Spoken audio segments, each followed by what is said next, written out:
pujian, kemuliaan hanya bagi-Mu Tuhan. Terima kasih Tuhan. Kami bersyukur pada pagi hari ini. Di dalam nama Tuhan Yesus Kristus. Haleluya. Amin. Amin. Tuhan kita Tuhan yang sangat baik. Amin. Amin. Tuhan kita Tuhan yang mengasihi kita, bahkan sangat mengasihi kita. Amin. Amin. Amin. Saya undang kita semua bangkit berdiri. Kita mau memuji Dia. Kita mau meninggikan Dia.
hadirat-Mu nyata dalam saat-saat ini ya Tuhan, karena kami memuji Engkau dengan segenap hati kami.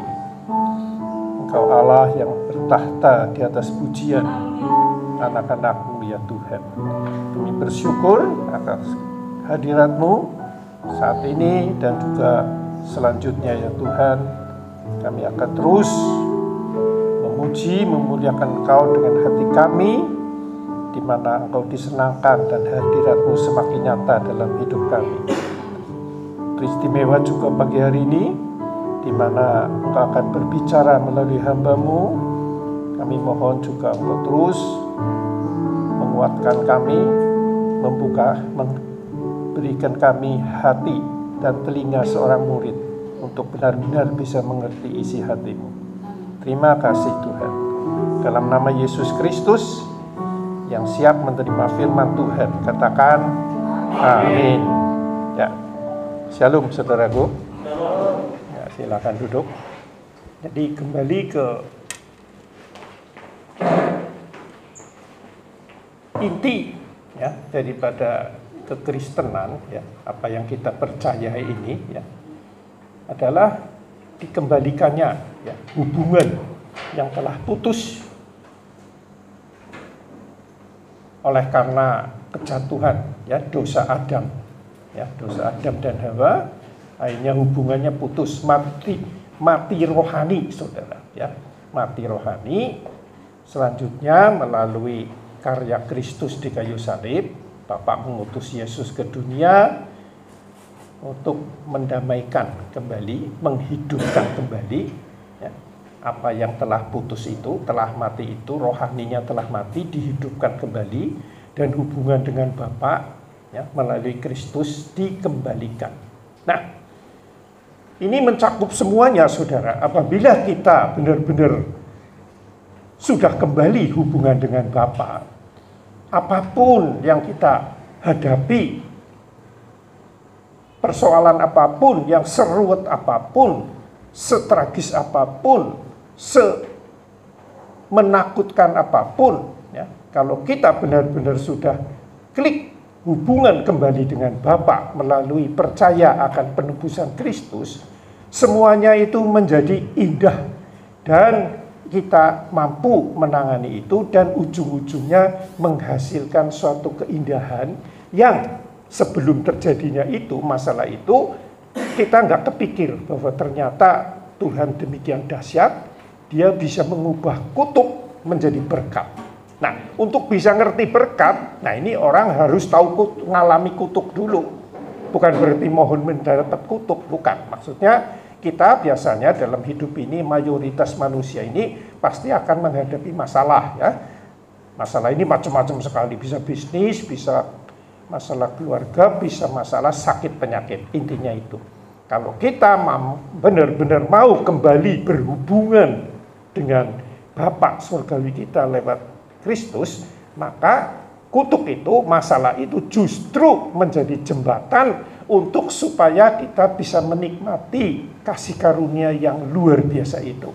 Disitulah kekristenan kita akan berubah ya. Berubah, tidak lagi semuanya untukku, semuanya bagiku, pokoknya aku terus ya, biasanya begitu ya. Aku ke gereja karena supaya diberkati Tuhan, biasanya begitu sebelum mengerti masalah ini ya. Aku ke gereja supaya doaku, masalahku diselesaikan. Nah, memang bisa saudara ya, bisa sekali Tuhan menyelesaikan masalah kita ya. Contohnya saya pun telah dulu diselesaikan masalah mau bangkrut nggak jadi ya, bisa sekali saudara. Tapi sebetulnya nilai tertinggi itu bukan masalah dipecahkannya masalah itu saudara, tetapi melalui masalah itu aku sekarang benar-benar berjumpa dan benar-benar bisa intim dengan Tuhan. Inilah yang anugerah nggak bisa rampung-rampung saudara. Nikmatnya luar biasa sekali saudara ya. Jadi bukan berarti semua jawaban mesti diselesaikan oleh Tuhan. Contohnya Paulus ya, duri dalam dagingnya dia sampai 3 kali berdoa, dijawab tidak ya. Dijawab tapi tidak dilepaskan masalah tersebut.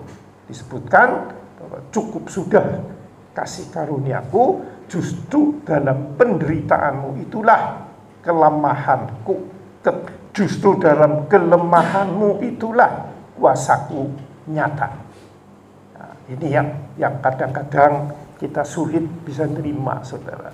Ya, kadang-kadang dikira kalau intim dengan Tuhan, wah pasti segalanya menjadi lancar, ya, semuanya baik-baik, semuanya sesuai kehendak kita. Ya. Tapi kenyataannya Paulus yang mengajar demikian banyak di Perjanjian Baru pun pernah ngalami, ya, dijawab tapi tidak sesuai dengan apa yang dia kehendaki. Sekarang buka 2 Korintus 12 ayat 9. Ya, kita baca. Ini perhatikan, ya. Ayat 7 sampai ayat 10. Yuk, baca bersama-sama, ya. Tujuan Tuhan ini. 2, 3. Dan supaya aku jangan meninggikan diri karena penyataan yang luar biasa itu, maka aku diberi suatu duri di dalam dagingku, yaitu seorang utusan iblis untuk menggocok aku, supaya jangan meninggikan diri. Dan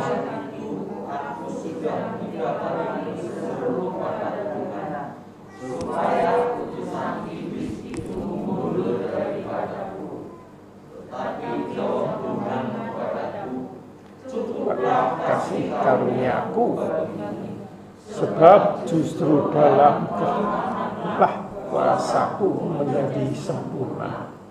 Sebab itu aku menunda atas kelemahanku, supaya kuasa Kristus turun menolongku.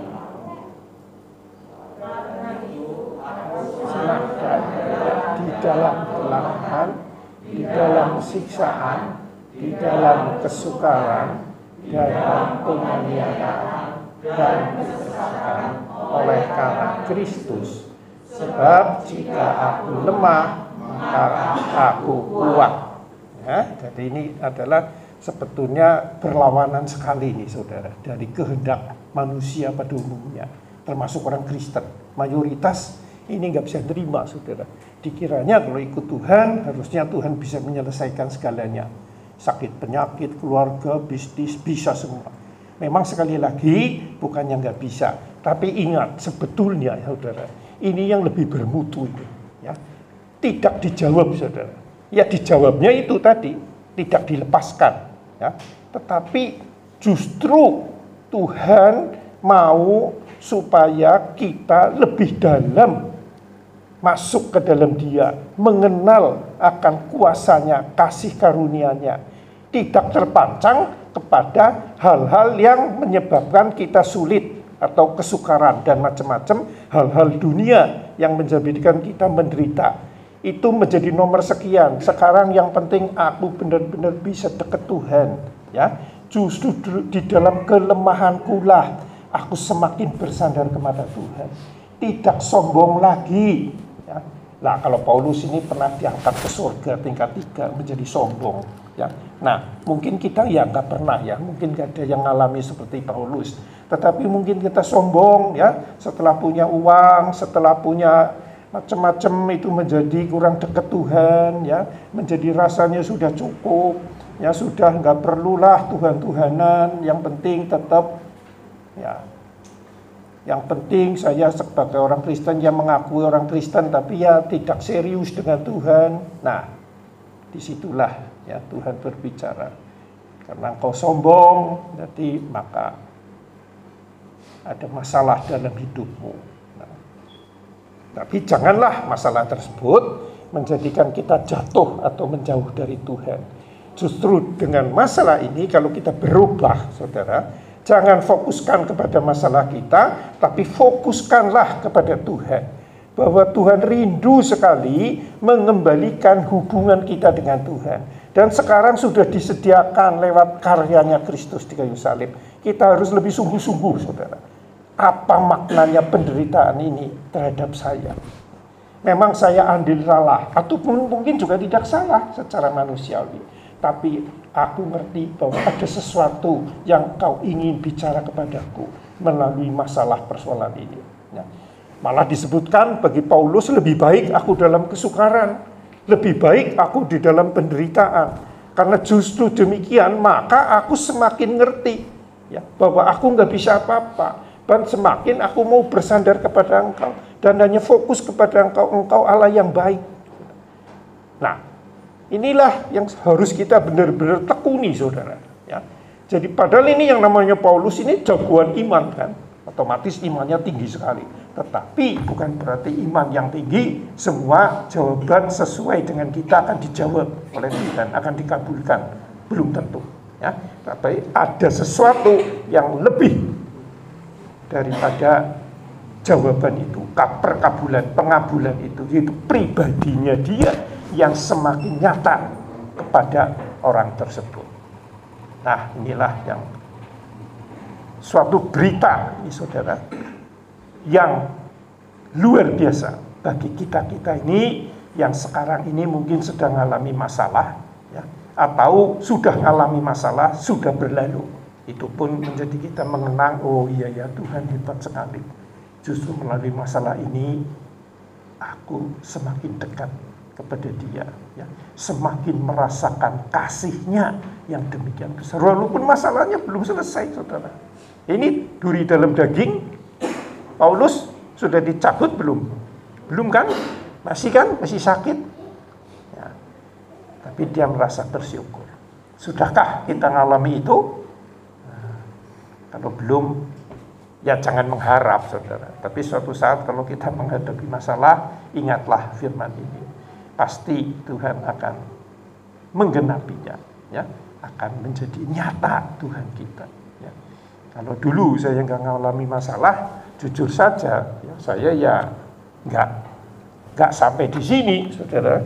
Ya, ya mungkin percayalah Yesus gitu, tapi ya nggak sungguh-sungguh, nggak benar-benar mengenal Dia. Ya, jadi saya bersyukur dengan berbagai masalah kehidupan saya, berbagai masalah bisnis saya, ya, menjadikan saya semakin ingin dekat Tuhan, semakin kagum akan kasih-Nya yang luar biasa itu. Ya, kalau mungkin saya dulu nggak ada masalah apapun, ya mungkin ya Kristen-Kristenan aja biasa. Ya, apalagi dulu saya nggak nganggap sebetulnya yang namanya orang Kristen, ya. Berapa kali ada hamba Tuhan datang ke rumah saya menemui adik saya nggak pernah nganggap ini orang pengangguran, ya, nggak realis pikiran saya, ya, karena sombong, saudara-saudara, dalam hati. Nah, itulah melalui kehidupan akhirnya persoalan yang berat sekali itu, ya, menjadikan saya semakin kenal Tuhan sampai hari ini, dan saya bersyukur dengan berbagai masalah itu menjadikan saya mengenal kasih-Nya dan kuasa-Nya. Nah, itulah saudaraku yang terkasih dalam Tuhan, ya. Jadi ingin mengembalikan hubungannya. Ya. Jangan fokuskan ke masalah kita, fokuskanlah kepada kerinduan Tuhan, yaitu ingin kembali berhubungan dengan kita, ingin menyatakan kasih-Nya dan kuasa-Nya melalui kita dan di dalam kita. Supaya nanti kalau kita sudah mendapatkan itu, kita bisa menjadi saksi kepada orang lain yang sedang mengalami. Ya. Di kekristenan itu sebetulnya gampang, saudara. Bukan berusaha berubah, ya, tapi bukan berusaha berubah baik, ya, berusaha berubah menerima kenyataan itu, bukan, saudara. Kekristenan itu adalah menerima Tuhan, ya, Sang kasih karunia itu ke dalam hatiku. Aku berserah kepada Tuhan yang sudah ada di dalam hatiku. Ya, maka aku selanjutnya menjadikan tidak terfokus kepada masalahnya, tetapi terfokus kepada kasih-Nya dan kasih karunia yang sudah ada di dalam Dia. Ya. hasilnya menjadi berubah. Jadi kita sudah ada sebetulnya, saudara. Kalau kita sudah lahir baru, segala sesuatu sudah dipunyai di dalam hati kita. Ya. Tinggal, nah kadang-kadang kita ini sudah punya tapi belum bisa menikmati atau belum bisa merasakan kasih itu. Kenapa? Ya, karena belum disingkapkan secara pribadi. Ya, nah ini perlu juga kita belajar ya, dalam arti kita berdoa sungguh-sungguh ya sama Tuhan. Tuhan, aku sudah benar-benar percaya kepada Engkau bahwa Engkau memberikan segala sesuatu yang baik bagiku. Ya, aku percaya itu karena Engkau sudah di dalam aku. Tetapi dalam kenyataannya saya kok masih sering ya, kenyataannya fokusnya kepada hal dunia, kepada hal-hal yang menyakitkan atau penderitaan-penderitaan yang ada ujungnya ini. Ya, saya mohon Tuhan supaya roh pewahyuan dan hikmat tersingkapkan ke dalam diriku. Ya. Doa luar biasa saudara itu. Ya. Jadi bukan berusaha untuk berubah menjadi orang yang baik sesuai Kristus, bukan. Tapi kalau belum sampai mengerti, minta supaya disingkapkan. Ya. Roh hikmat dan wahyu itu maksudnya disingkapkan. Ya. Sebetulnya ini apa yang saya sudah miliki, yaitu Engkau yang sudah ada di dalam aku. Apa saja dan aku ingin benar-benar ya, bisa merasakan itu, menikmati itu, dan mewujudkan itu ya, melalui Engkau ya, yang ada di dalam aku. Nah ini perlu doa. Ya. Contohnya saudara, ini sekarang kembali bukan masalah penderitaan dunia, itu sudah rampung. Sekarang yang kedua, kita buka Kisah Rasul 2 ayat 4. Mulai ayat 1 saja. Kisah Rasul ya, 2 ayat 1 sampai ayat 4. Ini sekarang masalah rohani ini, yang tadi masalah penderitaan hidup di dunia ya, tentang sakit penyakit, keluarga, dan tentang keuangan, ekonomi. Sekarang ini masalah tentang hal rohani ya, kedua. Yuk baca bersama-sama.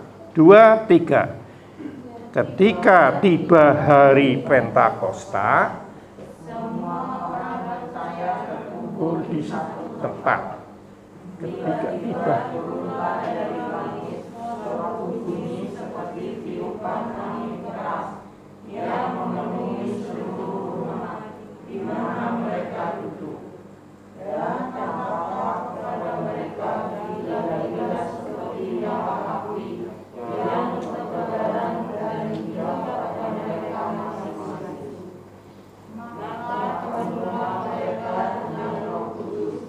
Lalu mereka mulai berkata-kata yang bahasa seperti yang diberikan oleh Roh itu kepada mereka untuk mengatakannya. Amin. Nah, ini tentang karunia rohani, berbahasa roh, saudara. Ya, sekali lagi ini tentang karunia rohani.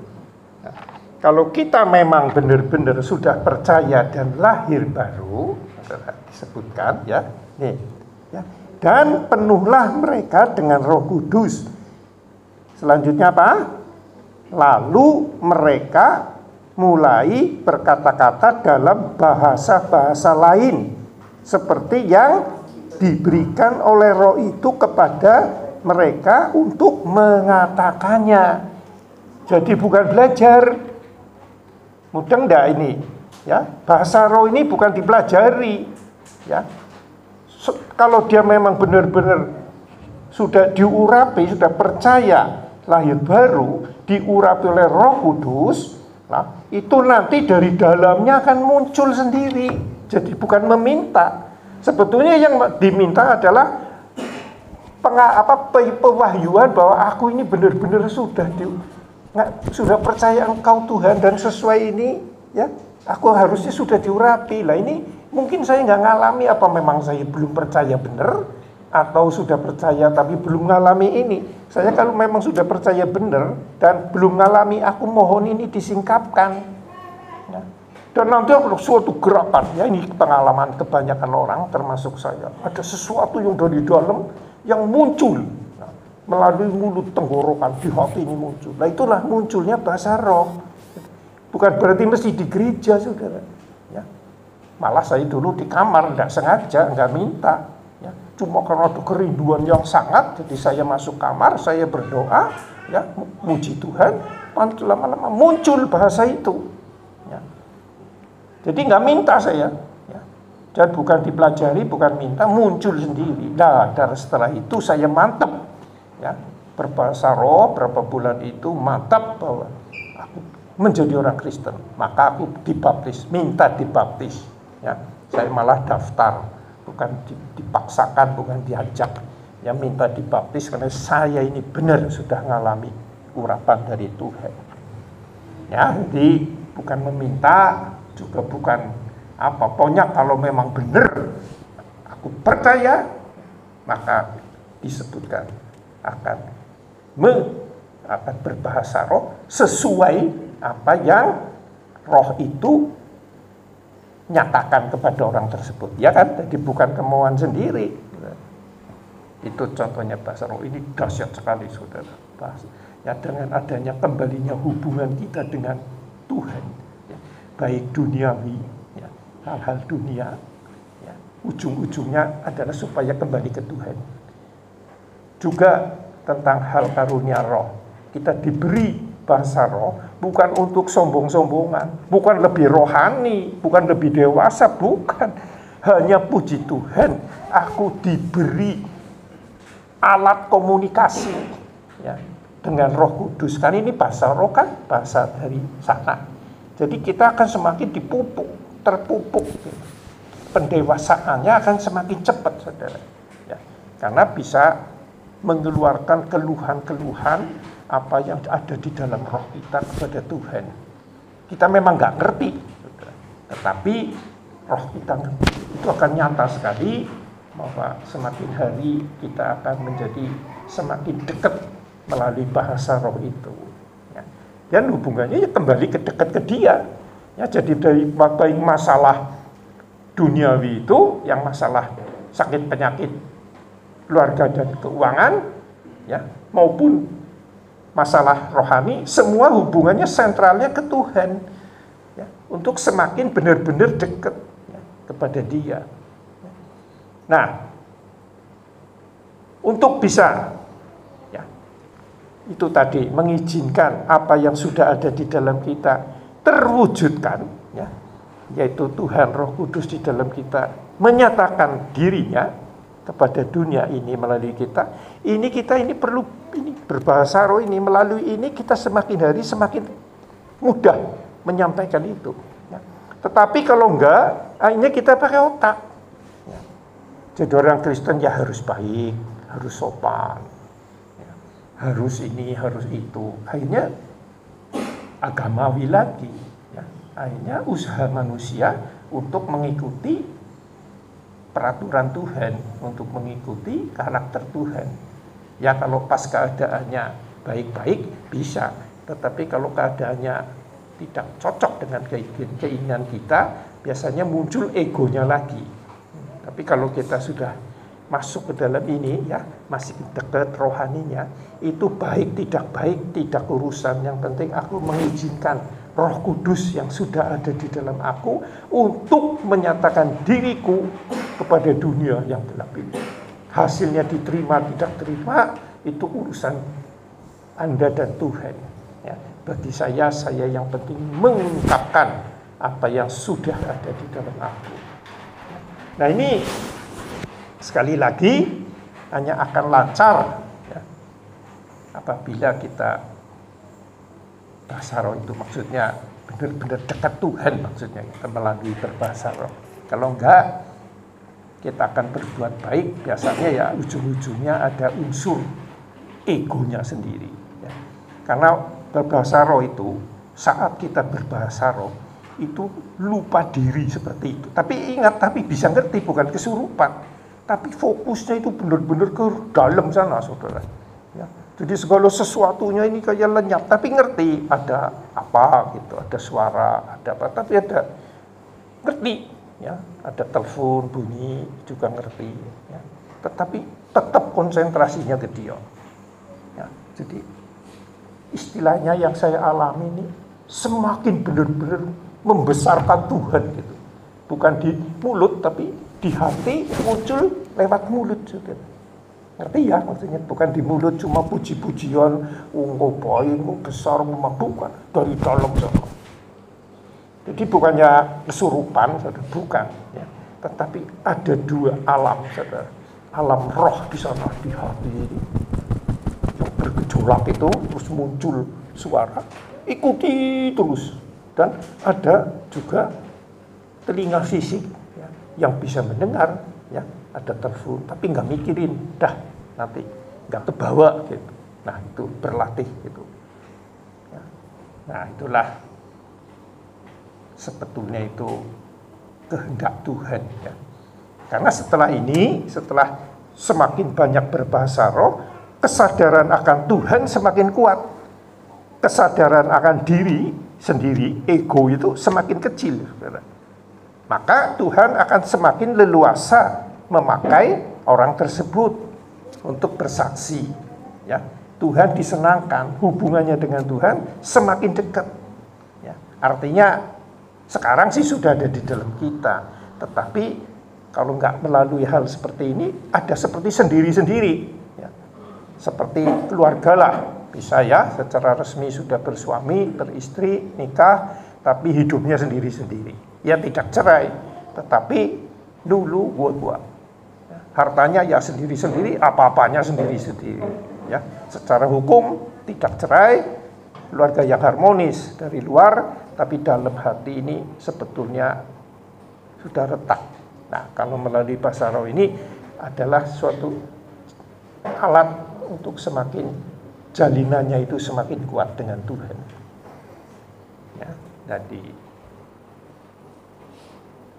sekali lagi dalam hal ini adalah bukan minta, tetapi hasil. Ya, kita benar-benar sudah percaya Tuhan. Ya. Kalau saudara sudah mantap percaya Tuhan, kok belum, mulailah berdoa supaya dibukakan, disikapkan. Nanti menghadapi apapun kita akan selalu bersandar kepada Tuhan. Ya, jadi yang seperti misalkan ada orang menghina, ngejek, atau apa. Ya, kalau belum mengalami seperti ini, itu akan ada tembakan gitu, kayak des gitu. Biasanya kalau belum begitu mengenal Tuhan, berhari-hari dan rampung-rampung berdekat terus. Ya. Tetapi kalau kita sudah mulai kenal Tuhan, biasanya sehari, 2 hari, lama-lama 1-2 jam. Nah, nanti kalau kita sungguh-sungguh benar-benar dekat ya melalui berbahasa roh ini, ya muncul itu. Jadi waktu mendengar serangan itu, ya, yang menghina atau ngece apapun, jadi seperti masuk sini kayak bukan menghantam saya, ya ada kapas apa gimana itu, berarti masuk aja. Jadi ada pribadi lain yang terima itu, bukan saya. Nah, itu melalui ya, berbahasa roh. Ya. Jadi berbahasa roh sebetulnya ini alat komunikasi dengan Tuhan dan untuk benar-benar semakin nyata bahwa Dia ada di dalam aku, ya aku sudah mati sebetulnya, ya Dia yang ada di dalam aku. Nah, tujuan Tuhan hanya begitu, mengembalikan hubungan yang sudah putus. Ya. Kalau enggak, kalau ngejar-ngejar yang lain, nanti kembali ke ego, ya nggak jadi-jadi. Ya. Apakah dengan begitu, nah, dengan lebih sungguh-sungguh ke Tuhan, menjadi usahanya makin makmur? Belum tentu. Apakah dengan tidak sungguh-sungguh ke Tuhan, usahanya jadi bangkrut? Belum tentu. Ini hubungannya bukan masalah sukses gagalnya duniawi, bukan. Tapi sukses gagalnya tentang hal rohani. Ya, orang Kristen itu sebetulnya gitu. Ya. Saudara mau tahu zaman Kisah Rasul itu kan orang sedang menggebu-gebunya, ya, perjanjian Labar itu saudara. Orang-orang kaya yang uangnya, yang tanahnya banyak. Ya, zaman itu mungkin belum ada bank mungkin. Nah, tanah kekayaan dinilai dari tanah pada dijuali untuk mereka yang sedang kekurangan. Jadi orang Kristen ini semakin kaya apa semakin miskin? Kalau saudara punya tanah 10 hektar, dijual, disumbangkan untuk orang miskin.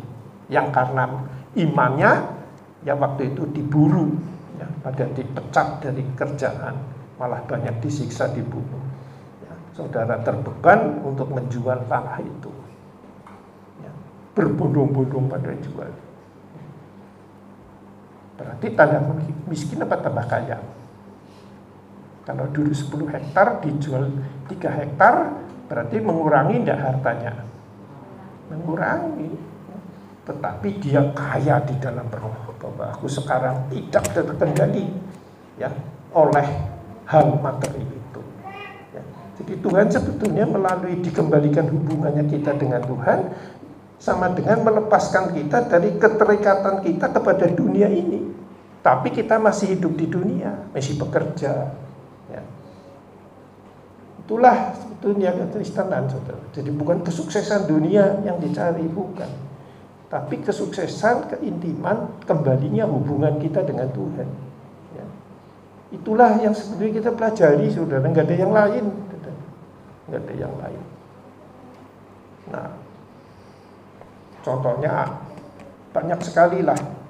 Nabi-nabi yang utusan Allah yang asli, Yeremia, Yesaya, dan lain-lain itu banyak yang mati, saudara. Dibunuh, disiksa. Justru nabi-nabi palsu banyak pengikutnya, dibaca di Yeremia situ. Oh, banyak sekali. Ya. Damai sejahtera, damai sejahtera. Tetapi tidak ada damai sejahtera. Ya. Nah, karena mengajar hal demikian, ya. Kalau dipandang dari sudut dunia, ini adalah kebalik, saudara, kebalik. Jadi susah sekali untuk bisa diterima. Yang disenangi ini yang menggairahkan dunia, ego, semangat tinggi, senang, wah, sukses. Selalu arahnya ke duniawi. Banyak pengikutnya. Kalau diajar yang kebalik seperti ini, kebanyakan habar dengannya. Itu bukan bagian saya, itu bagian pendeta, hamba Tuhan. Nah, itu adalah yang paling mengganjal, saudara. Jadi nggak tumbuh-tumbuh. Atau saudara melawan. Tuhannya harus enak. Ya, memang enak, saudara. Saya berani bersaksi, saya ini lebih bahagia dari Anda semua. Oh, hebat kan? Karena dengar ini, kalau yang benar-benar bahagia, suka, damai, walaupun ada masalah, tapi damai, tenang. Apakah masalahnya terselesaikan? Ya belum, saudara. Tapi Tuhan pun lebih dahsyat. Melalui masalah ini, aku lebih serius, dekat, lebih menghargai kasihnya. Dan itulah maka saya disebutkan, saya rasanya kaya sekali. Saya merasakan dalam iman ini bahagia, betul. Dan kebahagiaan yang paling bahagia, saudara, ya, adalah saat saya bisa membagikan kesaksian-kesaksian tentang kebaikan Tuhan, memberitakan Injil Kristus, saudara. Ya, rasanya senang seperti ini, senang. Aku pernah alami, saya rindu, kita semua alami. Ya, tapi ingat, saudara, ya, sebetulnya Tuhan tujuannya itu mengembalikan hubungan dengan Dia. Dengan kata lain, menjauh daripada keduniawian. Walaupun kita masih hidup di dunia. Percayakah kita bukan dari dunia? Percaya nggak, saudara? Karena bukan. Yohanes 17 ayat 14. Ya.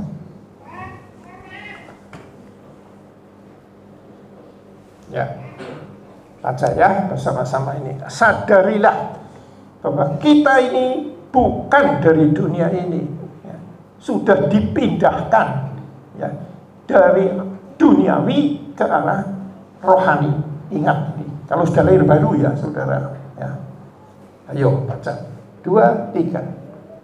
Aku telah memberikan firman-Mu kepada mereka, dan dunia membenci mereka karena mereka bukan dari dunia, sama seperti aku bukan dari dunia.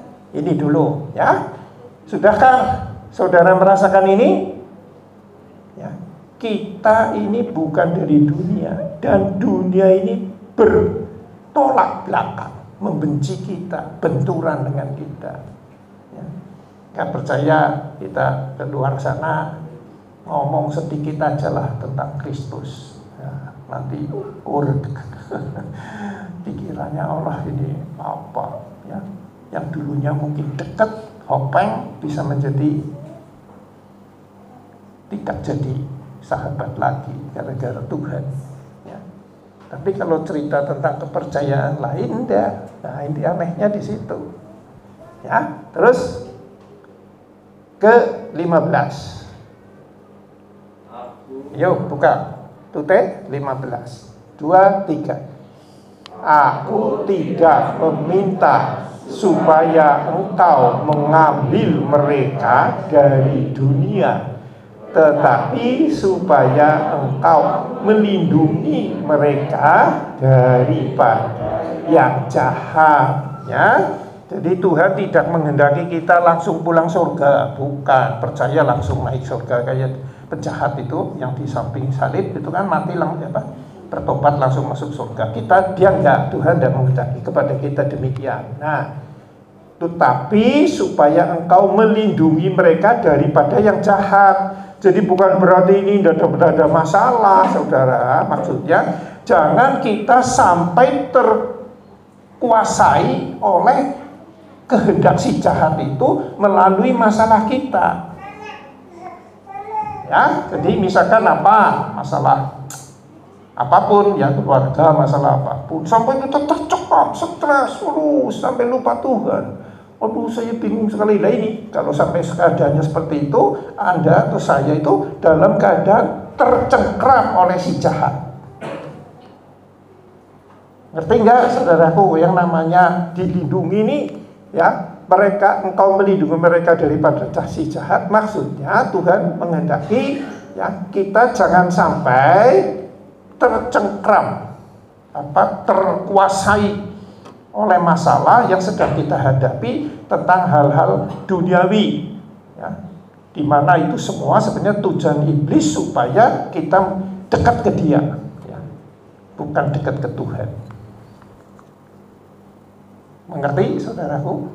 Masalah apapun, saudara, tujuan Tuhan supaya semakin dekat ke Tuhan. Tapi tujuan iblis supaya semakin dekat ke iblis, menjauh dari Tuhan. Jadi tarik-tarikan gitu toklah kira-kira. Ya, Tuhannya menarik supaya ke Dia melalui masalah, iblis melalui masalah menarik supaya kita kepada si iblis itu. Ya, teruskan. Nah, 2, 3. Mereka bukan dari dunia, sama seperti aku bukan dari dunia. Diulang lagi supaya mantap. Diulang, ya, diulang lagi. Terus ayat 17. Ya, jadi ini diulang bahwa sadarilah kita bukan dari dunia seperti Yesus, bukan. Karena apa? Yesusnya sudah ada di dalam kita. Ya kan, sudah percaya kan, sudah di dalam kita. Nah ini, terus 2, 3. Kuduskanlah mereka dalam kebenaran, firman-Mu adalah kebenaran. Ya, jadi kita dikuduskan dalam kebenaran dan firman-Mu adalah kebenaran. Nah, dikuduskan, itu disucikan, ya,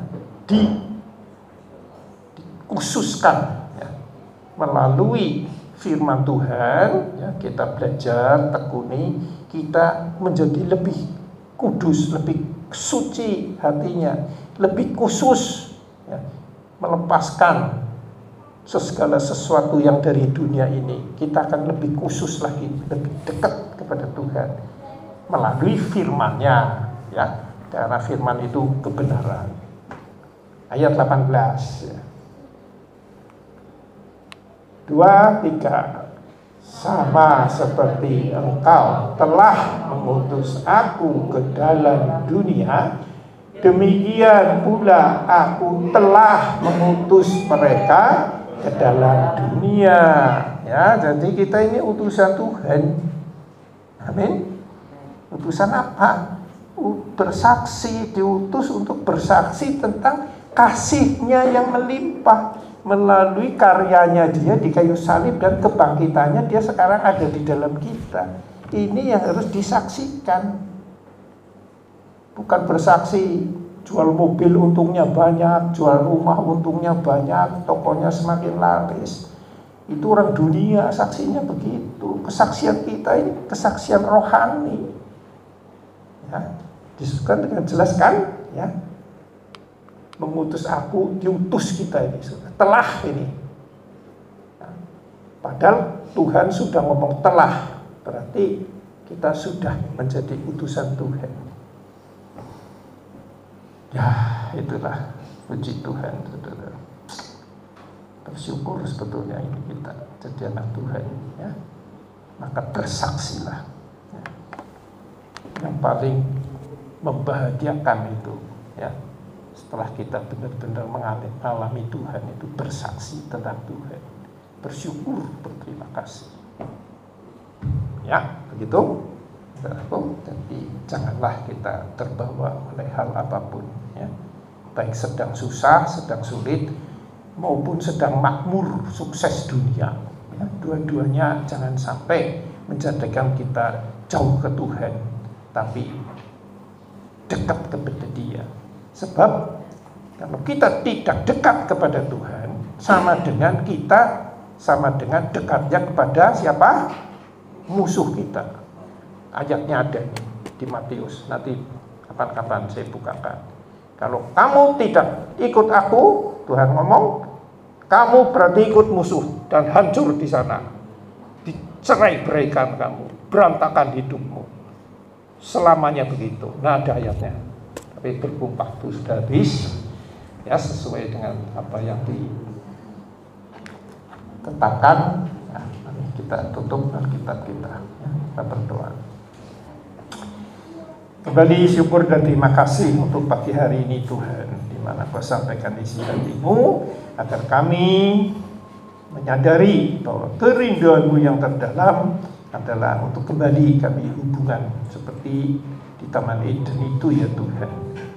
Kami percaya Engkau telah berbicara kepada kami melalui firman pada hari ini, dan kami sadar selama ini kami sering atau selalu menanggapi segala sesuatu dari kesuksesan dunia. Tapi kemudian ini mulai diubahkan, sebetulnya Engkau menghendaki kami semakin dekat kepada Engkau, ya Tuhan, dan meninggalkan dunia ini. Walaupun kami masih ada di dalam dunia, tetapi kami percaya hati kami ada di dalam Engkau dan Engkau di dalam kami. Karena itulah firman yang disebutkan bahwa kami anak-anak-Mu bukan dari dunia ini, dan kami percaya Engkau melindungi kami daripada kuasa si jahat untuk mencengkram kami dengan berbagai persoalan kehidupan kami, ya Tuhan. Mulai hari ini kami bertobat untuk kembali kepada Engkau. Karena hal-hal yang sudah berlalu, kami banyak meninggalkan Engkau, ya Tuhan, melalui kejadian-kejadian maupun kesuksesan yang kami alami. Terima kasih Tuhan untuk itu, dan berbicara lebih lanjut kepada kami, agar benar-benar firman ini semakin terang, terwahyukan kepada kami semua. Dalam nama Yesus Kristus kami telah berdoa dan mengucap syukur. Dan kami juga akan menutup persekutuan kebaktian pada minggu ini. kami akan pulang ke rumah masing-masing. Saudaraku yang terkasih dalam Yesus Kristus, yang telah menerima berkat kasih yang melimpah dari Allah Bapa, kasih karunia dari Yesus Kristus, dan persekutuan dengan Roh Kudus, pulanglah dengan selalu senantiasa setiap saat menikmati kasih-Nya yang telah diberikannya kepada kita semua. Dalam nama Tuhan Yesus Kristus. Yang percaya katakan amin.